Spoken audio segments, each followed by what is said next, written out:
From Homedale to Salmon River, District 3 has several teams that don't always get their due. Stepping outside the shadows of the SIC, this is the Treasure Valley Prepcast with Logan Green.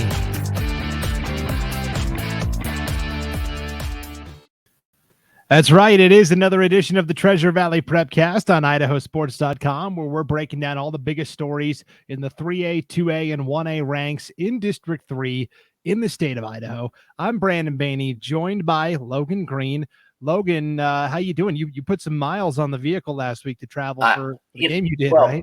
Yeah, well, Paul put him on his vehicle. So, yeah, we went made the trip over to Arco for Butte County and Dietrich, and I'd never been to a game there in Arco. They have a great setup there, beautiful view of the mountains, just adding that to my checklist of great scenes in Idaho high school football. And I think they all come at the 3A, 2A, and 1A level. Some of the best environments around the state are at this level. Absolutely. And you've done several 8-man games this year, right? You did the 8-man classic games. You did that Kerry Wilder matchup. You were at Butte County versus Dietrich. You're going to have some 8-man games down the road, I'm sure. And that kind of ties us into what we're going to talk about tonight. Logan, why don't you go ahead and set up what we're going to do? Yeah, so we have a couple of guests on today. A pretty cool father and daughter combo of officials in the state of Idaho. And so we'll welcome them in, Sierra and Jason Schultz, to the program. Sierra is actually the first female official in the state of Idaho, and she's still in high school. So what a phenomenal story this is to have for you, Sierra, and also with her father on, who is also an official here in District 3, no less. And they both have covered 1A games all season, and it's just a treat to have them both in. So welcome, Sierra and Jason. We're glad to have you here. Yeah, thanks, guys. Thank you. So, Sierra, I want to start with you. I have never been the first at anything except the first person to hit the buffet line. That's usually the only place I'm first. So tell us how it is to be the first female official in the state of Idaho. It's pretty crazy. You don't hear about it a lot. So having the opportunity has been really nice. Get lots of looks, but most of them are good. And hearing from other little girls around is always my favorite part. So what are the other girls? Yeah, it's been fun to go. Saying to you. Well, I had one. I just walked onto the field, and she turns to her dad and goes, "That's a female. That's a girl." And it was great to see that she can see how other girls and other females can be in the football and sports areas without, like, in a position of power, I guess, or in a leading role. Yeah, I started to say it's fun to see people's reaction when they realize that there's a female official, like coaches, players, parents, kids. It's really cool just to see their reaction. I didn't even think about that. And then when we're out there, we worked some summer stuff together, the 7-on-7 passing tournament, and worked some Optimus Flex League the last 2 seasons. So when I went out there, it's like, I didn't even think about that, but it was cool to see people's reactions, and it's been like 99, 100% positive. Mm-hmm. So that's cool. Yeah, I can't imagine anybody having a negative experience. I think it'd be awesome if I didn't know what I was walking into and seeing you down there, Sierra. I think that's exactly straight where my mind would go. It'd be like, oh my goodness, look, this is great. The more people, the more representation in different groups we can have in football is fantastic. So we're glad to have you, Sierra, especially here in our district, District 3, covering games. So where have you been so far on the season? Yeah, so my first varsity game was in Notice, Council versus Notice. I've been to Idaho City, Wilder, so a lot of hour drives from where I'm at here in Boise, but it's worth it. Yeah, that Idaho City, that's not a rough place to go. It's a nice drive up there to do that. Yeah. So you two have not done a game together, is that correct?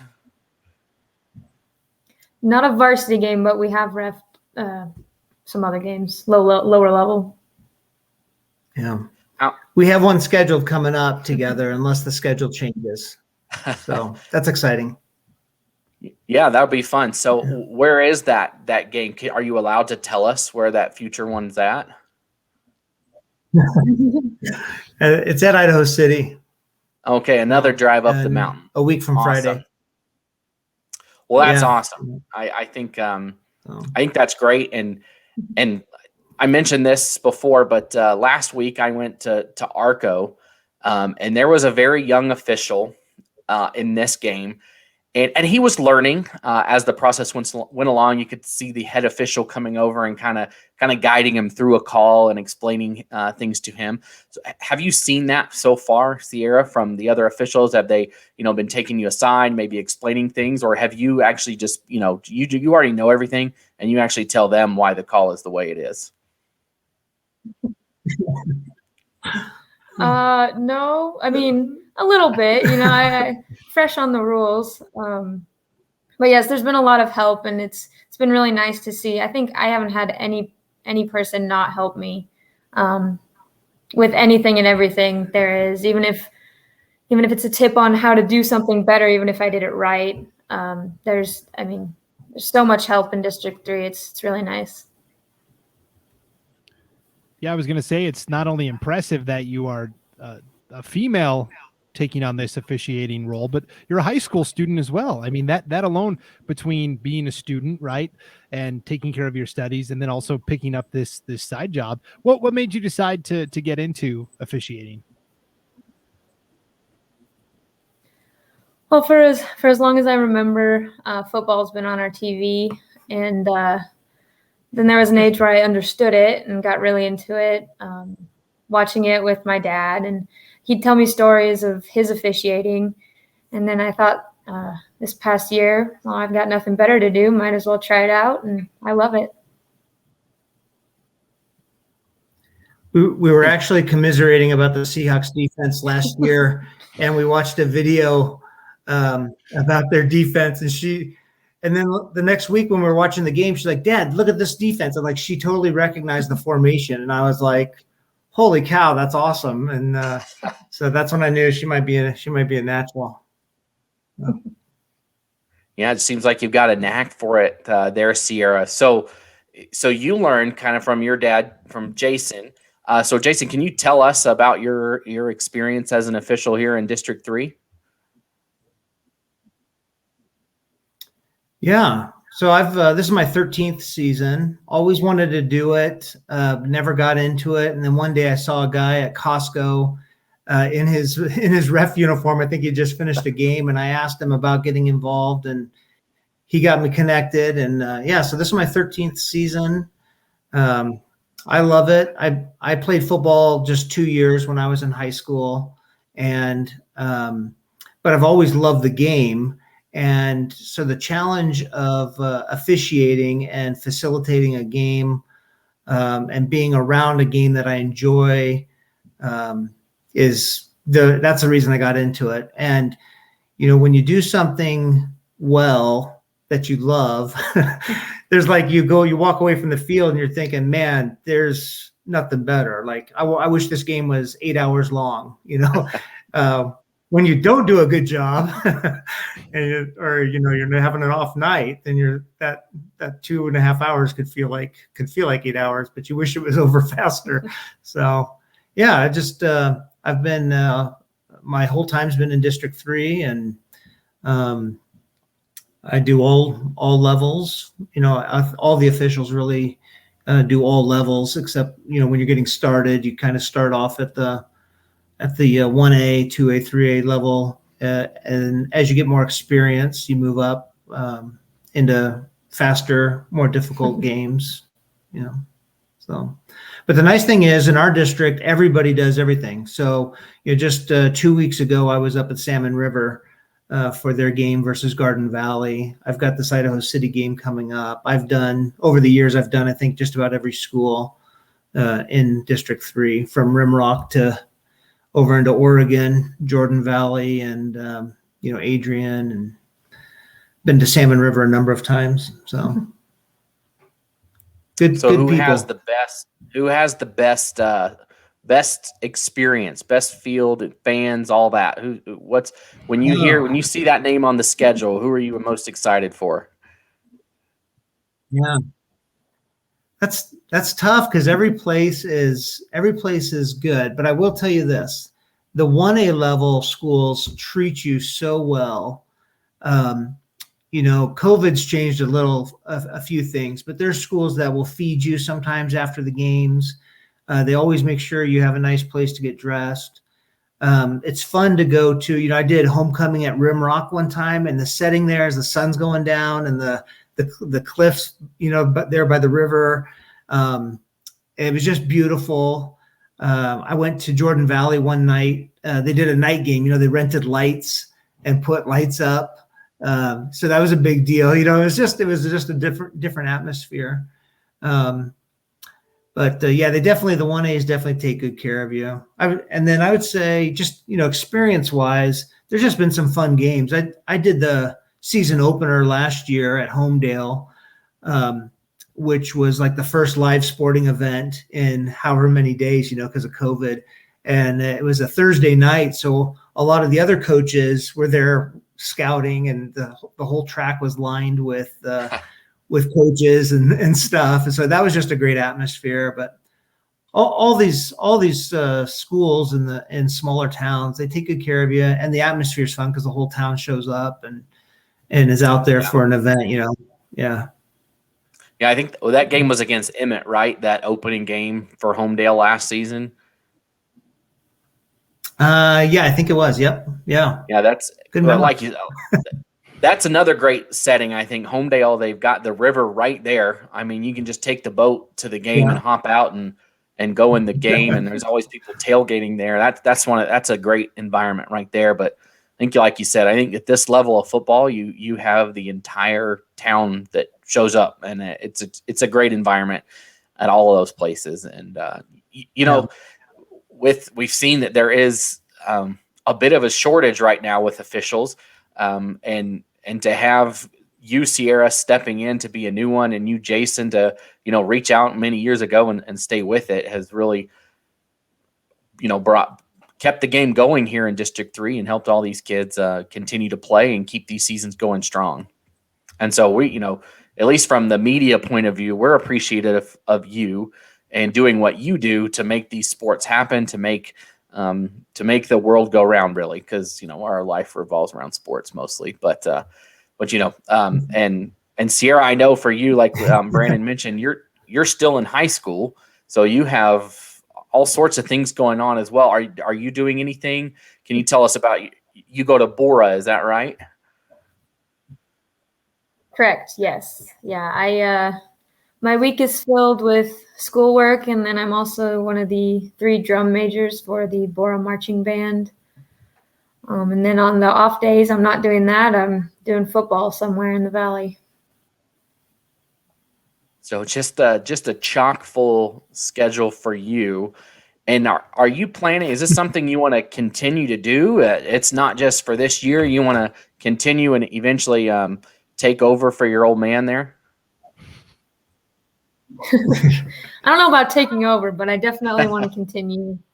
I've had people say, "Oh, you'll be in the NFL one day," and I've been thinking that'd be pretty cool.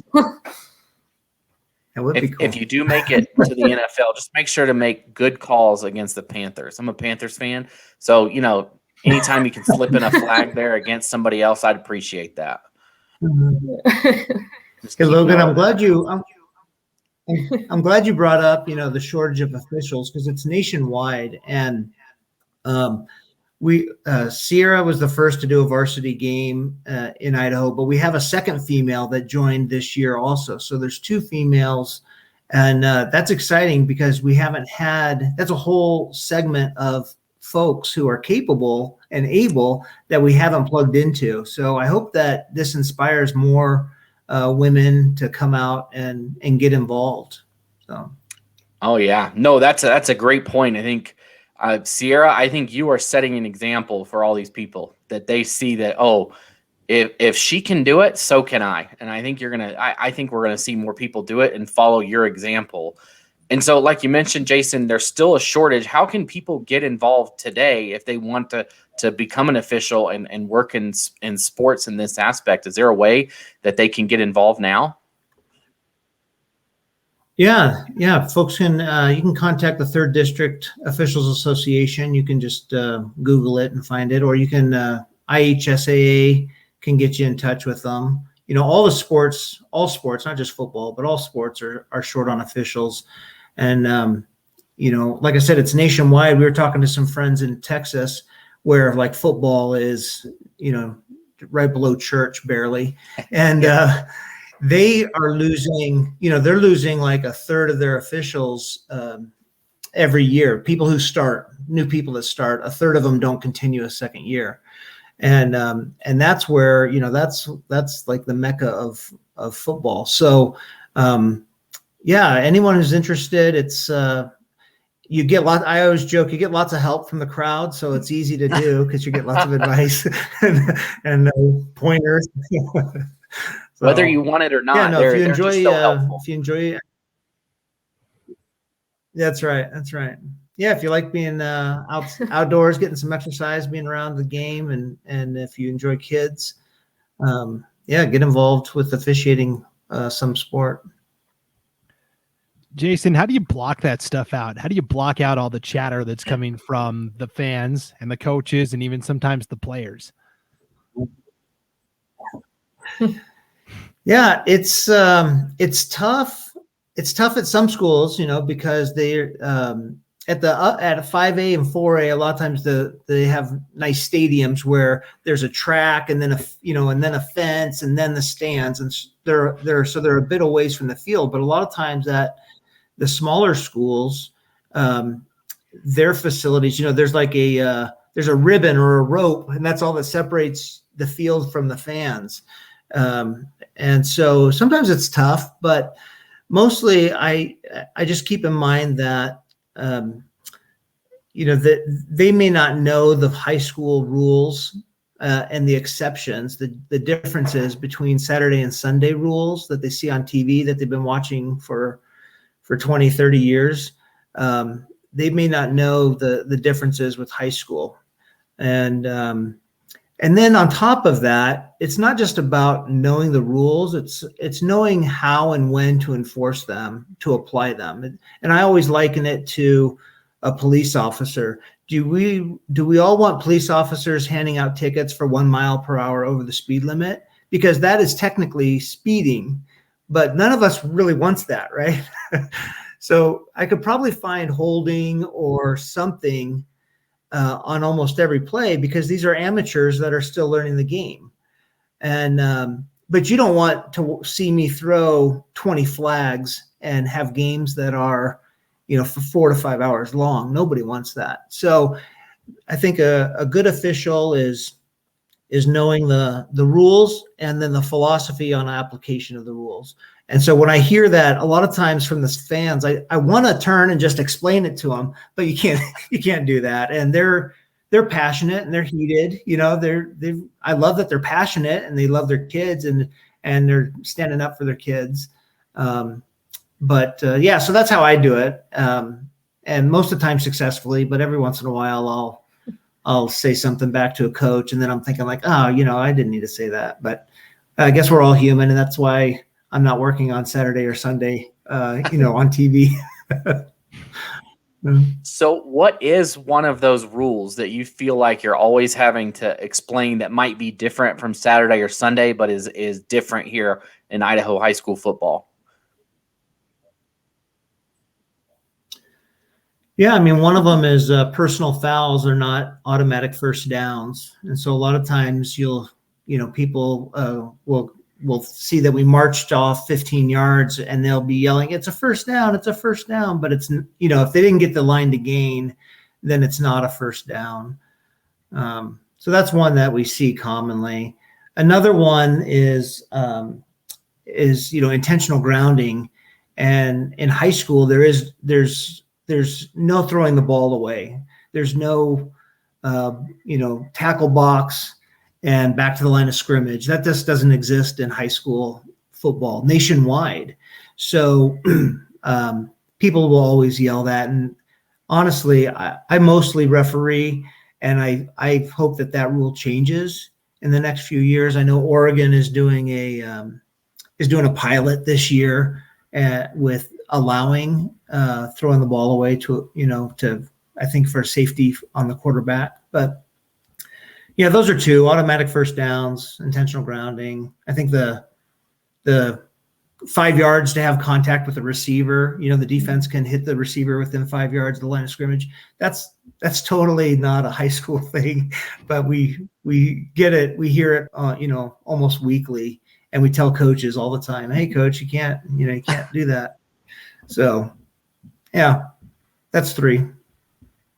No, those are great, and yeah, I think that first and 20, personal foul. It's still not a first down. I think that's. I know I've seen it where people scratching their heads, what's going on out there. But and Sierra, I know you haven't been around for too long, but have you had any experiences with that yet? With maybe hearing it from people either on the sideline or in the crowd and having to tune that out?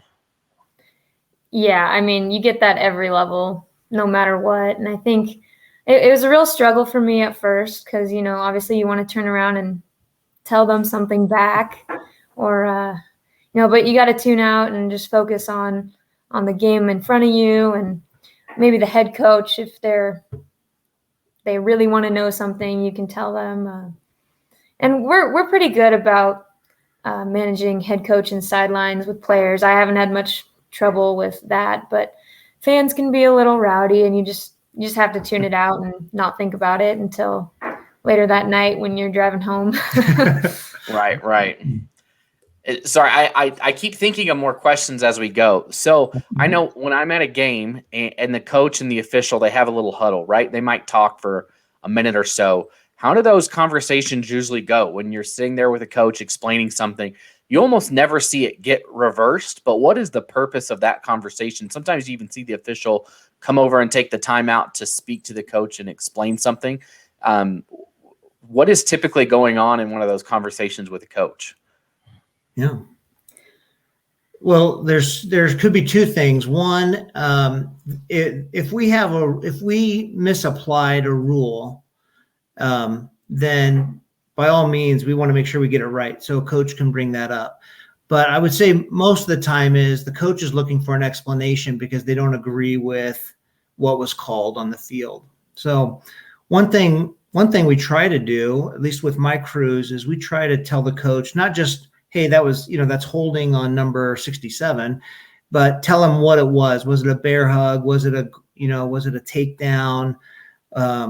Was it a grab and restrict, so that the coach can work with the player on the sideline to tell him what he's doing wrong or what he needs to do differently. So, but yeah, most of the time they want an explanation because the way they saw it was different than how the officials saw it. And sometimes they say, "Oh, okay," and then sometimes they say, "No, you guys missed it." And sometimes I say, "Yeah, maybe we missed it, coach." So, yeah. I mean, sometimes we do miss it, but a lot of times we just we have a different perspective, a different view of the game from 15, 20 feet away versus 30 yards. So, and watching for different things. I mean, a coach isn't specifically widening their view, watching for holding and PI. They're watching the ball usually, or if a play breaks or what their defense is doing. So there's 2 different perspectives, and a lot of times you have to talk about who saw what where. It's interesting because the coach knows what's going to happen on the play, right? The coach called the play, so they know where to look and what to look for because they know what's coming. But the officials don't know what the play is, so we have to just have to rely on our training. Look, take our keys, focus on our area of responsibility after the snap. And, there may be a hold, but if it's on the opposite side of the line from where the runner just went, it's not at the point of attack, then we may not call that because it really had no bearing on the play. It didn't create an advantage. Technically, was it a hold?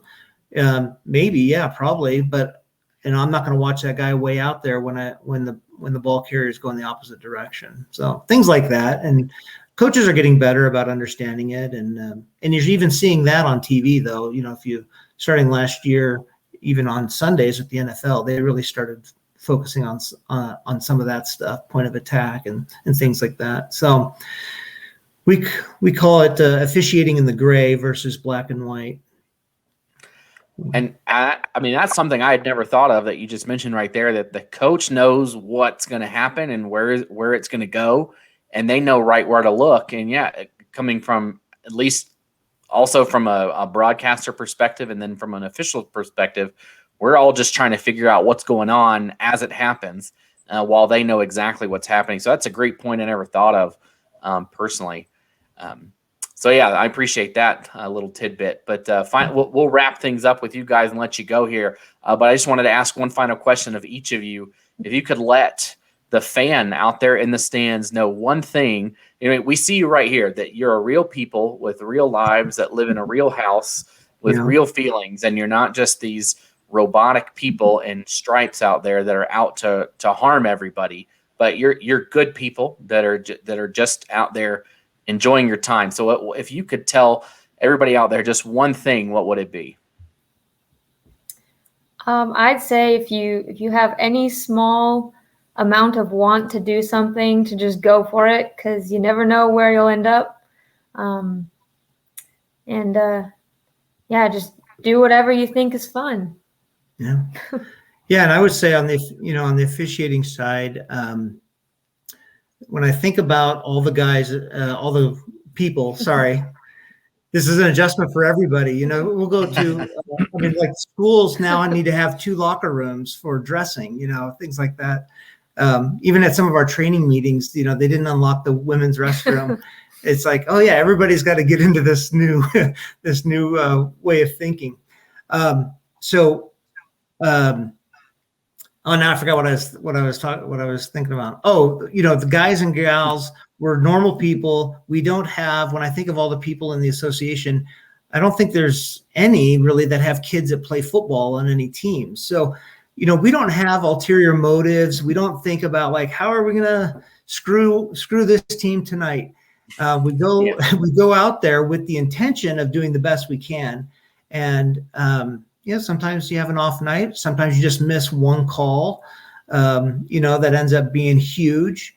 And it wasn't intentional. It does happen. And so that would probably be that's what I would share. Hey, we're not out here because we're trying to control things or mess things up. We're trying to do the best job we can. And we actually have a lot of training. Sierra and I went to a summer camp over on the east side of the state with officials. We worked a bunch of different contests over the summer. So we're doing things to try to be better and better ourselves. We have weekly meetings, training meetings starting at the end of July every year. So there's a lot that goes into it that people don't realize. And we make mistakes, but we are trying the best we can. That's the gist of it.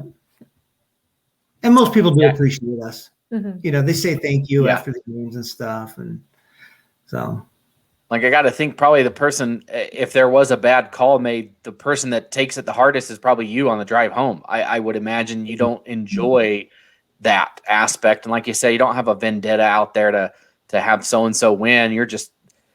You don't want to fail at your job, and you're trying to do the best you can. And it probably hurts you more than it hurts anybody else when a bad call is made, knowing that maybe I made a mistake there, and you're probably going to think about it longer than anybody else. So, especially if it leads to points. Anyway.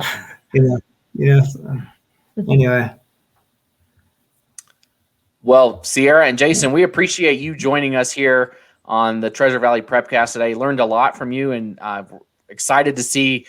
Hope maybe see you guys later this year. I cover a lot of 1A games in the state, and maybe come playoff times, we'll bump into each other on the sidelines. Yeah, sounds great. Thanks, Logan. Thanks, Brandon. Thank you. Yeah, thanks for coming on, guys. Appreciate it. Thanks. Okay, how cool was that, Logan? That was awesome. Yeah, no, great. I don't know if is there another father-daughter officiating combo in Idaho? Obviously, no. In the Northwest, probably not.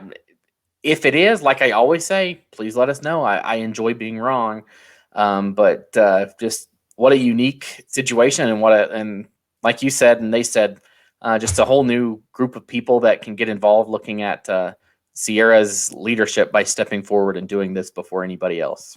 I think it's so great that she's already had younger girls, basically look at her as an example and a role model. And again, a high school student. When I was in high school, like I barely had enough time to tie my shoes, let alone take on an officiating job. So, and she's a drum major for the Borah marching band too. I mean, just an impressive young woman, Sierra is. Yeah. I definitely did not have the maturity at that age to do what she's doing and step in there and be able to take all that people are probably throwing at her every Friday night.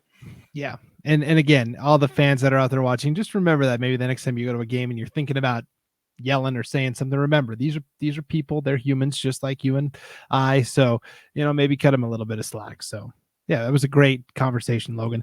We will pivot and start to talk about kind of what happened last week and what we're looking forward to this week. But first, let's take a break. You are watching or listening to the Treasure Valley Prepcast on IdahoSports.com, brought to you by D.L. Evans Bank.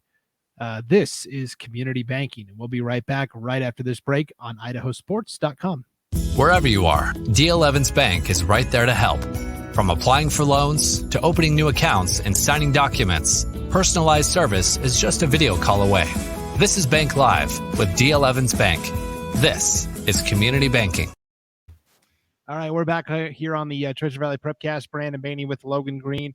What stood out to you last week? I mean, it was a slow week everywhere. Yeah. It was it just seemed like almost all the sports, soccer, volleyball, football were all just kind of in stall mode, maybe a mid-season break for everybody.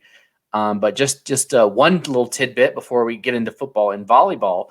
Horseshoe Bend, of course, won again, and they're just on a roll. But Council won a set on them. They're the first team this season to win to win a set against them. So they didn't end up winning the whole match, but they got one, and I think that's something to build on, to feel confident about, to say, hey, we got them once. We had something going there, and maybe we got something rumbling over here in Council. So kudos to them. Just another tidbit that I saw, and we posted the picture to our social media pages. But so I'm a Panthers fan, obviously, and Matt Paradis is the center for the Panthers, and then obviously Leighton Vander Esch is a linebacker for the Cowboys. So you had two 1A D2 District 3 players playing each other in an NFL, starting for two different NFL teams with winning records in their division. Awesome. And honestly, right now they're probably the top two Idaho, besides Taysom Hill, probably out of Highland.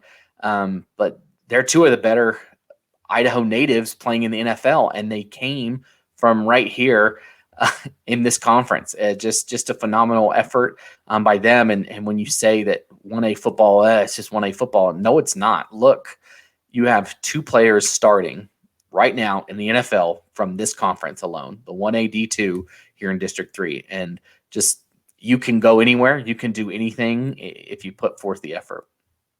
Yeah, that was really cool to see after the game on Sunday. And of course, we saw it all over social media too, where they signed each other's jerseys and exchanged them. So that was a pretty cool deal. There was really only one game of any consequence. I mean, all the games were kind of lopsided, except for Fruitland was playing McCall Donnelly in the 3A Snake River Valley, and Fruitland won 24-14, Logan. And now we think that Fruitland has the inside track to that third and final spot from District 3 in the 3A playoffs. Yeah, I think so. So if we'll talk a little bit about this. Like you said, there wasn't much going on. That was the closest game we had.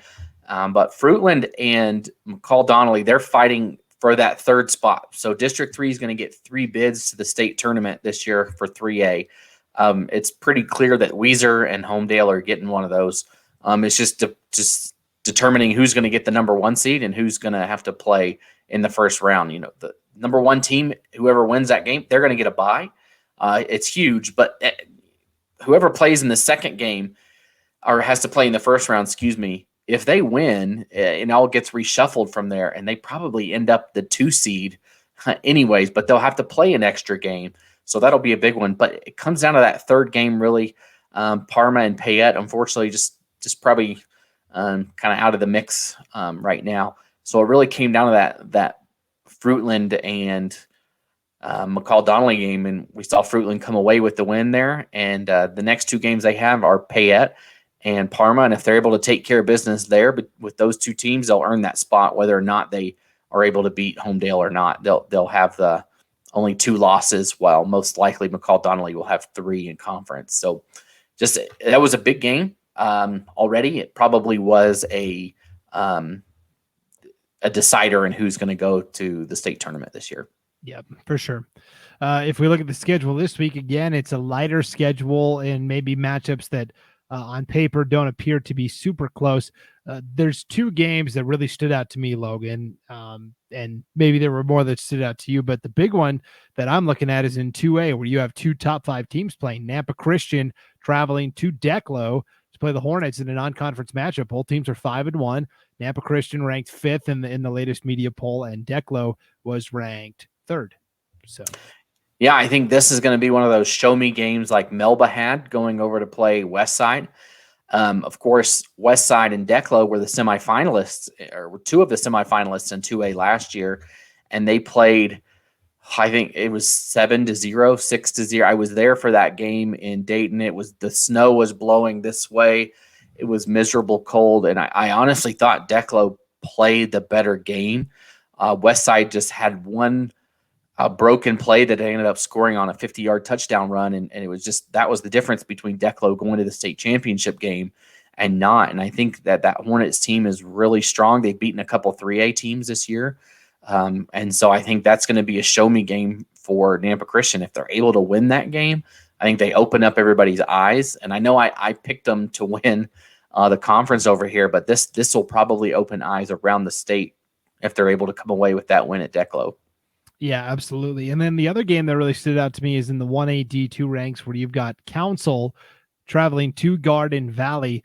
This is a matchup of 2 solid teams, and the winner of this game could be on the inside track to probably a 2nd place finish behind, we think, Horseshoe Bend. Yeah, I think this probably is another one of those cutoff lines like we talked about with Fruitland and McCall Donnelly. Right here, you get that 2nd spot is probably in. The 3rd spot, possibly. But clearly, Garden Valley has separated themselves from the bottom of the pack. We were kind of wondering how they would turn out with all the turnover this year, and they had gotten beat pretty handily by a couple teams, but they went Tri-Valley last week and handled the Titans there, and they did well against Salmon River. So just need to come out in that game. We'll see how they shake out. But like you said, I like Council in that game. I think the Lumberjacks have just been sliding under the radar so far this year, and I think it's their year they made the playoffs last year, and I think this year they'll be back with the potential to maybe even win a game or 2 there. Yeah, this is going to be a big game because, Logan, as I'm looking at the 1A D2 bracket, District 3 does get 3 teams into the playoffs, but the 2nd place team will get to host the 3rd place team from District 5 and 6, which right now looks like maybe Water Springs. The 3rd place team from District 3 would have to travel to play the 2nd place team from District 5 and 6, and that would be either Rockland and or North Gem, and that is not a game. Yeah. It's not a game I would want to go travel to play. Yeah, like that is a huge difference. Yeah. I mean, no diss to anybody, that has to do anything. But I tell you, North Gem, having to go there, you don't want to do that. You don't want to go to Rockland and play on the road in the first round and getting a home game, having to have somebody come all the way over from that side of the state to you, it makes a big difference. And, if you're Council or Garden Valley, you want to play at home. You want that home field advantage. You want them to have to come to you rather than having to go. That's a long drive. If you're Council and you end up having to go to North Gem, that is probably 6.5 hours, maybe even 7 to go that far. So, it is a big game. I think you're already starting to see it. playoff scenarios starting to play out. And I think next week we're going to be able to really see some things as we're getting down to the end of the regular season. I think the 22nd. So, I mean, there's only going to be 2 games left after this week. So we're getting down to it where you can start putting a couple of puzzle pieces together. Yeah, next week we can really dive into the brackets if you want to and kind of look at potentially where teams will slot in and things like that. I think that'll be a lot of fun to do. So, yeah. Okay. Is there anything else on the schedule that stands out to you, Logan, or anything else you wanted to hit on before we wrap it up? I think if you look at the volleyball race in the 1A D1 level, Idaho City had a big, I think, an upset win over Greenleaf. Greenleaf had just been on a roll, and they were able to upset them and keep it tight. I think they kept them within reach. They both have 2 conference losses now, so able to keep Greenleaf just at arm's length, potentially able to get the 2nd seed in that tournament, as right now it looks like Liberty Charter just kind of in the driver's seat there. But it was just something I noticed this week as well, that they're right there. That was a big win for them to keep in the race in the 1A D1 level. Yeah, absolutely. There's about 2 weeks left in the regular season for volleyball, maybe 3, depending on the size of your league. Soccer getting ready for districts, as the regular season is pretty much over for most leagues in soccer. And football, of course, we still got 2 or 3 weeks of regular season play, but it's definitely the busy time of year, Logan. One segment we always do here on the Treasure Valley Prepcast is the 3 stars. I don't want to put you on the spot. We didn't really talk about this in the pre-production meeting, but no, I have them, and one of them there was the Idaho City volleyball team winning that game against Greenleaf. I think it was a big win for them to be able to, like I said, keep them at arm's length. And then I wanted to give another one to the Garden Valley football team for their win against Tri-Valley. Like we said, that kind of puts them in that slot where they're probably going to end up in a playoff game, right? They needed to win that game. That was kind of going in. I kind of thought maybe it was a toss-up, and they come away with a win there, a big win, and now they're squarely in the playoff picture and have a chance to improve it even more with the game at Council this week. And then finally, the Council volleyball team. I know they lost to Horseshoe Bend, and Horseshoe Bend, they don't count. We don't give them. We all know they're good. They're just rolling. They're on a roll, looking to make a trip back to state this year. But Council able to get that win just in one set. I think that'll boost their confidence and give them what they need to really push the Mustangs as the season goes along. So Idaho City girls volleyball, Council volleyball, as well as Garden Valley football. We're coming upon the distinct possibility that Tri-Valley, the defending 1A D2 champs, don't make it to state because of the way Council and Horseshoe Bend are both playing. It's going to be really fun to watch those 3 teams duke it out at districts. Yeah, that'll be a great district tournament in a couple weeks. Yeah, for sure. Well, again, we ran long. I feel like we're always running long, Logan. No, that's fine because we had such great guests on this week. So it was great to talk to them. I hope I'm at a game where they're at. I think most of my games it just depends. Probably first round of the playoff, there's a good chance, or maybe second round, depending on teams that are here. But it'd be great to see Sierra or Jason on the sidelines at all. Yeah. And if you're a fan out there listening and you have a great story like Sierra and Jason that we were able to bring to you tonight, a story that you feel isn't getting the attention, let us know. And we would love to explore it and maybe potentially bring more guests on. You can send either one of us an email, Brandon@IdahoSports.com or Logan@IdahoSports.com. You can find us on Twitter as well at Brandon_Baney. And Logan, you're what at LPG? It's Idaho Sports LPG. Okay. At Idaho Sports LPG. Okay. So either way, if you're out there listening, and you're like, this would be a good story, or this is something that would be fun to talk about, let us know. Yeah, definitely. We'd love to talk about whatever we can. Yeah. All right. Well, that'll do it for this edition of the Treasure Valley Prepcast. Enjoy the games this weekend, everybody, as the fall sports season rapidly hitting the stretch drive. I can't even believe it. So we'll have plenty to talk about on next week's show. For Logan Green, I'm Brandon Baney. Thanks for tuning in to the Treasure Valley Prepcast on IdahoSports.com, presented by D.L. Evans Bank. This is Community Banking. We'll see you next week.